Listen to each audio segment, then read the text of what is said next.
বোমা আগুন দিয়ে ফিলিস্তিনিকে ধ্বংস করে ফেলছে।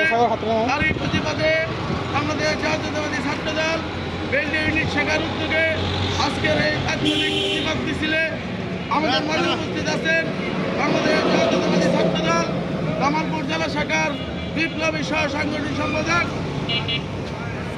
মোবারক হোসেন সিপার, ৭ নম্বর ছাত্র দলের সভাপতি সাজ্জাদ খান, জেলা ছাত্র দলের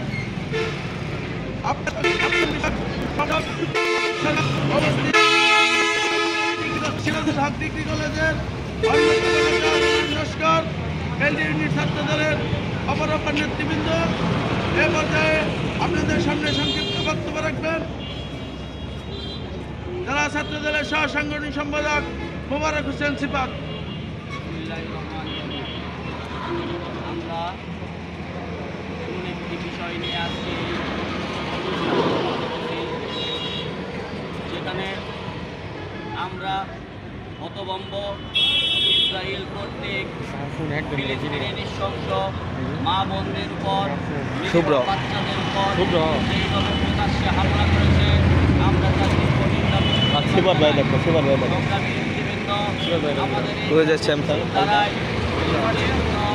ফায়দা পাবে কিনা জানি না, তবে বাংলাদেশের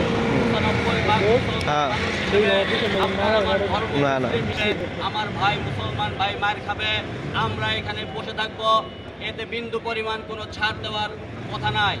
সংগ্রামী নেতৃবৃন্দ, আমরা সেই গাজার মুসলমান ভাইদেরকে সালাম জানাই।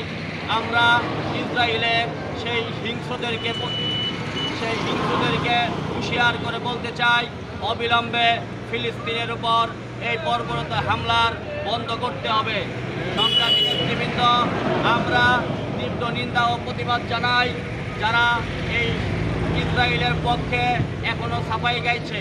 সংগ্রামী নেতৃবৃন্দ, আমরা এই বিক্ষোভ সমাবেশের আয়োজন করছে তাদেরকে আমার ব্যক্তিগত পক্ষ থেকে এবং বাংলাদেশ জাতীয়তাবাদী ছাত্রদল জামালপুর জেলা শাখার পক্ষ থেকে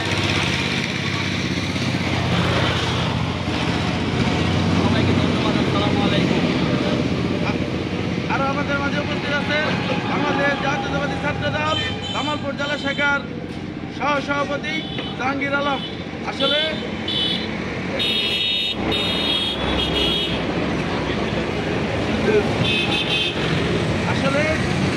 তাৎক্ষণিক প্রোগ্রাম আমরা বেলডি ইউনিট ছাত্রদলকে ধন্যবাদ জানাই। বিশেষ করে রুমান তার বন্ধুবান্ধব যারা আছে তারাই এর উদ্যোগটা নিয়েছে। আসলে ইসরায়েল কর্তৃক ফিলিস্তিনি যে বর্বরোচিত হামলা এর নিন্দা ও প্রতিবাদ জানাই।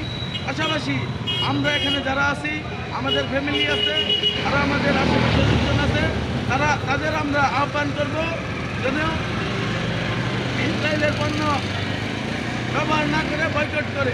এটাই আমাদের প্রতিবাদের মুখ্য হাতিয়ার। কারণ ইসরায়েল ফিলিস্তিনি প্রচুর দূরে, আমরা ওখানে যা প্রতিবাদ করতে পারবো না। আমরা আমাদের এলাকাবাসী, আমাদের বাংলাদেশ যদি ব্যবহার না করি, এদিক দিয়ে আমাদের এটা সফলতা। এই বলে আজকের প্রোগ্রাম এখানে শেষ করলাম। আল্লাহ হাফেজ।